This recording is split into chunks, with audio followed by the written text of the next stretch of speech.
Welcome to a Road Well Travel. I'm Dee. And I'm Coco. Today we're going to talk about how we plan for a trip to Japan, Southeast Asia, a trip that took us 32 days to complete. The first thing we work on is going to be flexible dates. You need to be flexible with your dates if you want to save money on airline costs, and also you could get good deals on the hotels. The first thing we do is this: if you're living anywhere and if it's possible, fly to the West Coast, reposition yourself to the West Coast so you can fly from either LAX, Seattle, or San Francisco. If you're in the East Coast, we didn't see, from our research, we didn't see too many savings. So if you could take a nonstop from New York, a nonstop from Atlanta, just do it from there. You're not really going to have any significant savings. The only way you would have significant savings if you could get a business class from the West Coast. That'd be pretty much it. Another thing is, if you are flying from the West Coast, a lot of these flights are usually in the morning or mid-afternoon. We highly recommend that you fly the day prior and get a hotel nearby. So when we go to LAX, we normally go to the Alive Hotel by Marriott across the street. They have Starbucks, Jersey Mike, and they have a healthy supermarket and a free shuttle. When you're flying, we highly recommend getting a luggage scale, which we will link in the description. It is so helpful because you're going to know when you're packing, how much weight you have before you leave. You're going to know that you're going to be okay getting to the airport, and you'll have some wiggle room where if you're going to be picking up any souvenirs or doing any shopping, you're going to know exactly how much room you have to work with. This is also going to help you when you get to the airport. You're going to know exactly what you have, and it might fluctuate just a little bit, but also when you're getting to those airports in Southeast Asia, you'll find a lot of people are struggling because they're shopping and they don't know or plan for their weight. They're kind of guesstimating, and it causes delays. So you're going to save yourself a little delay. I mean, you're still going to have people struggling with their luggage, but you won't have to struggle with yours. Now, you can buy extra weight prior to your flight, so you could always do that, but that scale is just a godsend. So yeah, it's like what we did. We knew we had about 40 pounds, but we paid enough to 55 pounds. So if they know you're overweight a little bit, they say, hey, you're not trying to rip them off, and they're going to let you go by. Now, on a good tip, when it comes to like carry-on, they are very strict on carry-on. They will weigh your bag. But if you have camera equipment, it is not counted. Because when we were using Air Asia, they said, nah, that's considered something separate. So that's a little tidbit for you guys to know. Yeah, because when I had mine as a photographer, I brought my camera equipment, my batteries, and that got to travel with me on the plane instead of being in my luggage, which helped because that stuff is very heavy, so it didn't count, thankfully. Now, another thing we do is we use the Sky Clubs. It's either going to be a Priority Club, Centurion Lounges with American Express, or the one provided by the airlines. So when we flew in Singapore Airlines business class, we were provided free. What was it? It was a Polaris LAX. Yeah, it was a Polaris. Polaris? And it was Polaris. Yeah. And also we were able to use our Priority card mainly in Southeast Asia. We didn't see any Centurion lounges, did we? No. No. So if you have the American Express Platinum card, it's going to make a big deal, especially a lot of those flights in Southeast Asia. We do economy, and the flights are not long, but it's a good place for you to get food before you get on the flight. Yeah. Now, when you're in Southeast Asia and you're flying from place to place, the Asian airlines are really inexpensive to travel with. They also treat you really well in economy. So they give you full meals and drinks for free. Make sure you're comfortable, which is really nice. So yeah, make sure you're using the Asian airline websites to book those, as well as Google Flights to keep track. And always, always double check to see if the prices go down. Yep. So when we were in Southeast Asia, once we got to Singapore, we used Singapore Airlines. They had a good deal, so we used it. It was like the economy class was like business class in the States, the way they fed us. And we took Air Asia and we took Thai Air. I believe we took Thai Air to go from Bangkok back to Japan. So, and we did our Google flights and we had it on where it could monitor the prices. When the price would go down, it would tell us, and that's when we would book. So it depending on where you're going, you may want to buy early, but we try to buy our stuff maybe 3 months out when it comes to doing stuff on Google, because you may not be able to get your money back. So some flights, it's worth doing it early because you have flights like $25, $36, so it's not really a big deal. Yeah, they're cheap. Yeah, so the next thing we plan for, we do transportation to and from the hotels. The two main things we use is either going to be public transportation or we're going to be doing ride sharing. So which one was your favorite ride Grab sharing? well, we only use Grab, and we tried both. Grab was excellent. When we got, it was Phuket, right?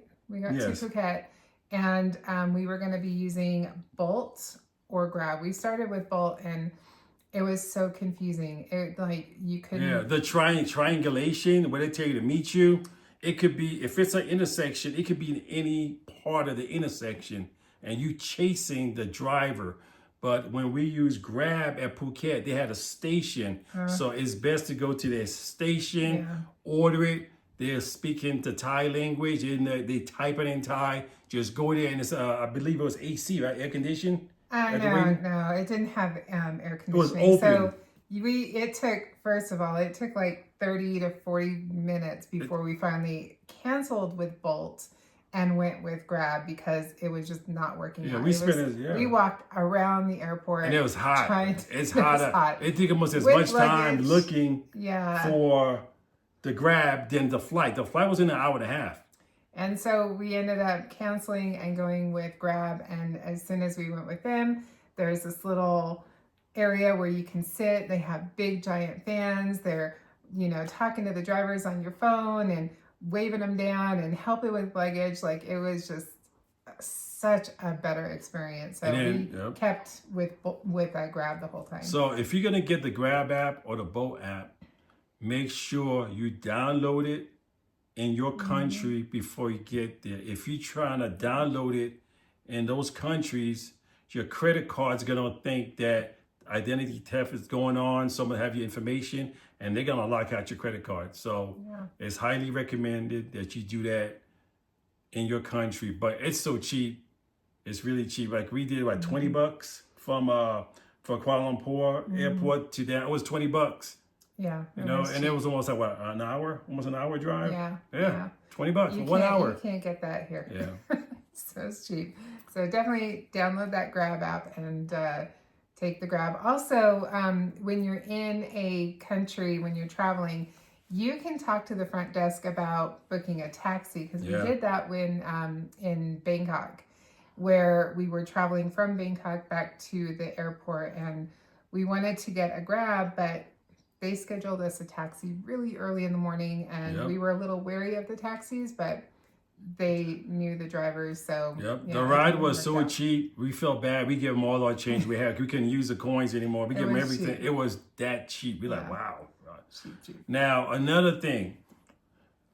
Unlike the United States, when you go into the airport, they say 3 hours. You need to be at that airport 3 hours before your flight. I'm saying it again, you need to be there 3 hours.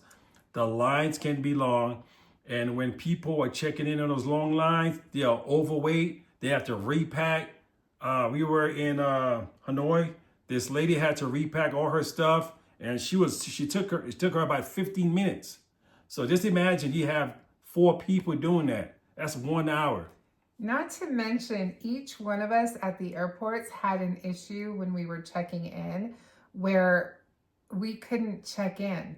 Like separate occasions where it wouldn't let one of us check in, and we had to talk to a ticket clerk, and it caused a delay. So give yourself a solid 3 hours before you have to like get on your flight. And another reason why you need 3 hours, when you get, they'll give you a gate, then they'll change the gate.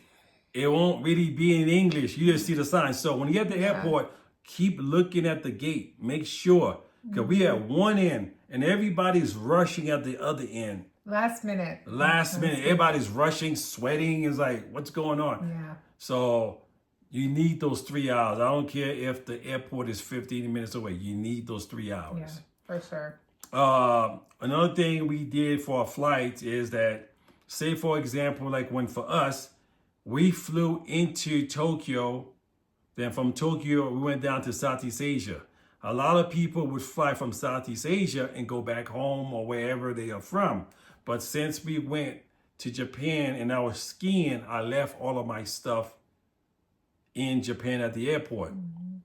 So if you have a flight and it's in another country and you are, for example, your flight going home is in Japan and then you are in not Tokyo, you are in Bangkok, be there the day prior. You got to be there a day prior, just in case, and just get an airport nearby the airport, nearby the airport you're flying from. Yeah, it was super helpful to know that we were there the day before. That way we weren't worrying about connecting and making sure everything worked out exactly, because that would be a nightmare. So definitely get there a day before. So the next thing we do, like it'll be number 2 that we do when we are planning our trip, is we got the transportation. Now you gotta have a place to stay. So the things that we use we use Agoda.com, we use Booking.com, we use Bonvoy, Marriott, Hilton Honors, and IHG One Rewards, and direct bookings with the hotel themselves. The only time we do the bookings with the hotel is if it's low season, shoulder season, and you know you're gonna get a cancellation, you got a free cancellation. Which, by the way, make sure you are booking your hotels with free cancellation. Don't pay anything up front. Make sure you know and double check before you hit that book button, because we made the mistake of being busy. I made the mistake. I wasn't going to say it, but he made the mistake of, we were out to dinner and a really great deal came up, and he booked it and didn't realize that it was non-refundable. Yep. And we tried to either rebook it or get the money back, and that was a lot of money. That was with Agoda, and it's not Agoda's fault, it's my fault, so I just want Agoda know that. But what you need to do is, whenever you book something, say for example, you book by accident a non-refundable, do not cancel it. That's why killed me. By me canceling it, I can't even say, I'm gonna keep the room. They say once you cancel it, it's a wrap. So do not do that. So you just gotta pay attention, just pay attention, make sure, and also pay attention that you know that it's not booked now. Because they'll try to trick you. They want you to press a button, especially your phone can easily press pay now, say pay later.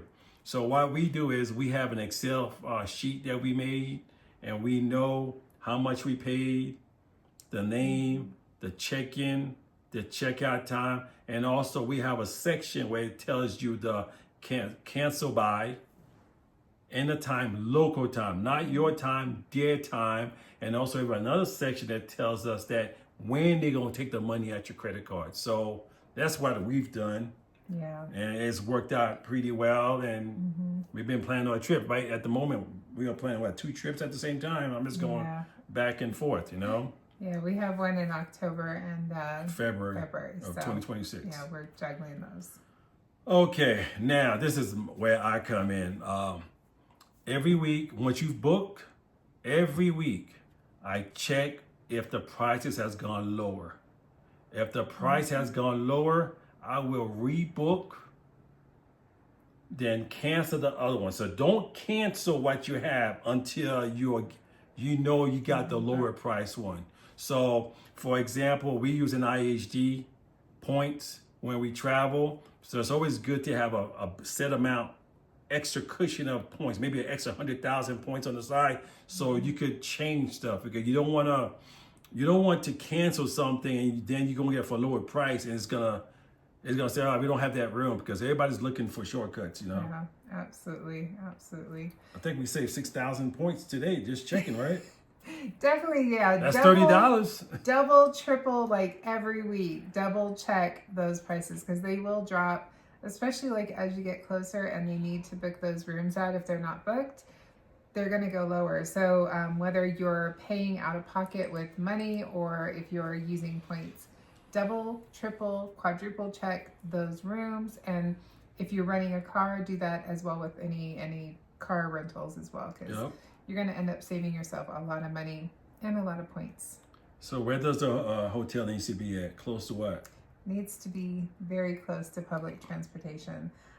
You want to make it as convenient as possible. I mean, sure, you can spend the money and grab, use a grab to go everywhere, but that's going to add up, and you're not really going to be able to see things the way you want to see, and experience places the way you want to experience it. So definitely close to trains, buses, easy to get to areas. Yeah, you want to make it as convenient as possible. Yeah, the hotel we stayed in Bangkok, it was connected. Yeah. So it made a big difference. When we were in Tokyo, at Tokyo train station, it was in the same building, not the Tokyo hotel itself that's known, but on the north side, there's buildings connected to the train station, and it made a world of difference. Yeah, you know. We have our video with that hotel. We were right there at the train station, not inside, but like right there, and it just made a world of difference. And again, now that Bangkok one, there was a bridge connecting to the train station, so super convenient. Kuala Lumpur, when we were in Kuala Lumpur, the train station, you had to walk. It could have been like a 7-minute walk. It was not that far. It was not that far. They had a overhead train and a subway. Yeah. And in Ho Chi Minh, they didn't have a subway yet. They were still building it, so it wasn't that far. But we did have to grab in Ho Chi Minh City. Yeah, absolutely. There was no trains or anything. So so we both have the Amex Platinum card. So because we are Platinum members, well, we have the card. We are Hilton. We have a Hilton Gold status and Marriott Bonvoy Gold Elite status. Now we know in the States, nobody's betting backwards for you until you're Platinum and up. But over there in Southeast Asia, if you're Gold, you are treated like royalty. You will get upgraded. We were upgraded just by having Gold status. In Narita, we got 2 free drinks, free breakfast. They had a special line just for us, and we were upgraded. So that comes in handy with that card. And also by having those benefits, if it's available, if rooms are available, you have 12 p.m. check-in, and also you have 2 p.m. checkout, which makes a world of difference, especially you've been traveling, you got on Grab, you've been outside waiting, and it's hot. It's just hot down there. Just to be able to put your suitcase somewhere, take a shower real quick, and go and get a quick bite to eat before you head out. Which brings us to another point. So whenever you're booking your hotels, if possible, book it where you have lounge access, because you're going to be spending your time, in certain areas where you're not familiar with where to go eat. The street food sometimes is questionable. And you want to make sure you have something in your belly before you leave the hotel and go and explore. But also, let's say if you want to come back and you didn't really get to eat out a lot and you need some food in your belly again, that lounge access is going to be just key to make sure that you're fed, you're good. Free drinks also at night, so you're not out, like if you want to go to the local bars for drinks, if you can't find anywhere that you feel safe in, your hotel lounge is going to be a great place to do that. Now, our favorite credit cards we use to book hotels are the IHG Premier. We don't buy it directly. We don't buy it directly. We don't pay for it. We buy the points because when we buy points, we buy it when we get 100% matching. So that's how we do it. And also, we use our Amex Platinum only if we go into the Amex Travel Portal, and you'll get 5 points for that. for every dollar spent, and we use those points for our flights, for future flights. And also we use the Amex Delta Platinum. And then when you do that, you have to book directly with those hotels, but you get 3 points. Yeah. Another thing that we do is we do buy points, because in a lot of places, buying points is actually cheaper than paying directly with the hotel. So, for example, IHG points, we only buy them when they're offering 100% match. And the good thing about IHG is when we book hotels, we do them for increments of 4 nights. We try to do that as the most as possible, because for every 4th night you book, you get that night free. Yep. The Marriott Bonvoy, for every 5th night, you get the 5th night free. But we haven't done 5 nights straight with them, but we've done a combination of points and money. And we stayed at the Vin Pearl, and we paid $469 for 3 nights. Was it 3 nights? Yeah. And it's normally about $400 a night. Yeah. We're talking about 5-star stuff, you know? Yeah. Yeah. Another one we use is the Hilton Honors. If you book your 5th night, you get the 5th night free. So we booked 5 nights, get the 5th night free. But we didn't do that. All we did was use our points, because we just used it at the Hilton Narita Hotel by Narita Airport. And it was like 25,000 points per night. And the rooms, those were the biggest rooms we had in Japan, for the whole time, you know. Yeah. So we had access to the pool. We had, like I said prior, we had drinks, 2 drinks for the night, and a breakfast, Western or Asian style. Yeah. So that was pretty good. Yeah, that was definitely worth it. So yeah, that was a really great hotel. Yeah. The third thing we're going to talk about is transportation in country. So the mode of transportation in country is going to be plane, train, automobile, walking, and ferries. So in country, when you're booking your flights, the ones that we use mostly were AirAsia, which you can book in the country, but if you're booking outside of the country, we highly recommend using a VPN. That way you can get the cheaper deals on those. Yes, and also AirAsia is predominantly the largest low-cost carrier based out of from Malaysia. Another thing we use is the train.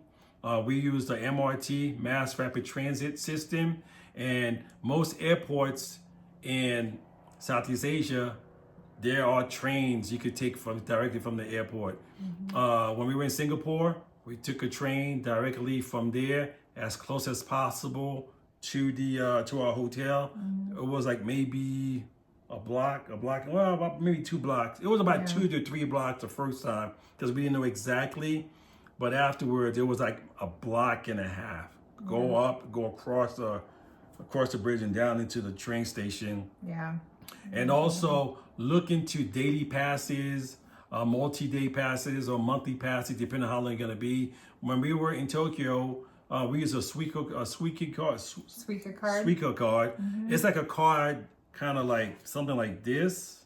This is the one. This is from Malaysia, KL, and you might say, I'm gonna put like 1,000 yen, and excuse me, about 1,000 yen, and you just tap it, and then you go through and you tap again the next spot. It'll take a deduction, and it'll tell you how much you have left. Yeah, this one from KL, you can only do this as like a tourist. There's a certain area that you have to go as a tourist to get a special pass. Yeah, there. wait, what? And 3 that days? was, 3 days it's a long? 3-day pass. It was so worth it. yeah, this was worth it, and we still have a little cover. Yep. All right, so when you're in Southeast Asia, we talked about using Grab or Bolt. I mean, if you want to try Bolt, you can. We highly recommend Grab though. Comfortable, it was super easy and very inexpensive. So definitely check that out. Make sure you have it downloaded though, again, on your phone before you travel from your country. Another thing we used was Ferries. The 2 places where we used Ferries was at Ho Chi Minh City and Bangkok. Ho Chi Minh City, where we were staying at the Vin Pearl, it was away from the downtown area. So when we did it, it was at nighttime. It was more for like a touristy thing to do. But you could also do it to travel. But where our hotel was, you would need to take a grab from the hotel to the ferry station. Then from there, you go down the river, the Ho Chi Minh River, I believe. Don't quote me on that. To down there. But in Bangkok, Saigon River. yeah, Saigon River. Yeah. But in Bangkok, that is a mode of transportation. That will help you a lot into seeing things, bypass the train, and you get views of these beautiful buildings. And we used it to go to Icon Siam. We use it also to go to Temple of Dawn, and we use it to go to the Grand Palace, the reclining Buddha. When we went there, we tried the cheaper ferry. Don't do that. Spend a little bit more because the ferries are not that expensive out there. We did a cheaper ferry for one of them, and it was all enclosed, and it was hot, and it was. They were not as frequent, and it was like a long queue. They had us like they corralled us. Corralled us like cattle in a little area and kept us there waiting, and we didn't know when it was coming, and then they cattled us on to the ferry, and it was enclosed, which I didn't like because if something happened, we were like so we use like a version of that hop on, hop off ferry. And another thing we did is like, say for example, you took the cheaper one. As a lot of people stay close by a door. Something happens, you can escape because something happens, capsize, you're done. Yeah, I like the ones where you can sit outside. Everything was open. Yeah, that cheap one was completely enclosed. It was AC, but it was completely enclosed. Yeah. And we didn't like that. And where we took the ferry, I think it was Saturn. It was the Saturn station. Walked down, all under the train, and it was shaded, and you go get your ticket, and it was right there. Yeah. So that was one of the things we did. Now, another thing which is free to do is walking. Now, you're going to walk a lot. It's hot. It's highly hot. We recommend you have 2 pairs of comfortable shoes so you can rotate your shoes so give them a break. Give them a break. They're getting compressed, so it starts feeling hard. Yeah. So it's a lot of walking. Yeah. So your shoes are going to get as comfortable as they might be after a full day of walking.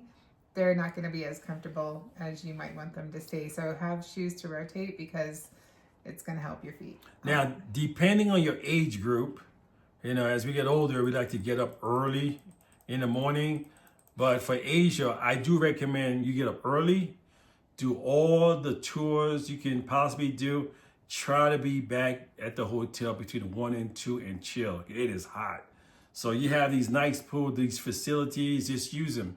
Yeah. There was a day, it was so hot in Saigon, we were planning to go out. And we look at that pool, we're like, that pool is nice. It was like, 46 floors, something like that. Like, let's go chill at the pool. We chill at the pool. It was so hot there. We really wanted to keep going, but our bodies were telling us, no, don't do it. Go relax. So definitely get out early. Go see everything that you want. This is also going to help with like crowds because people like to sleep in. So the earlier you go, you're going to beat the crowds.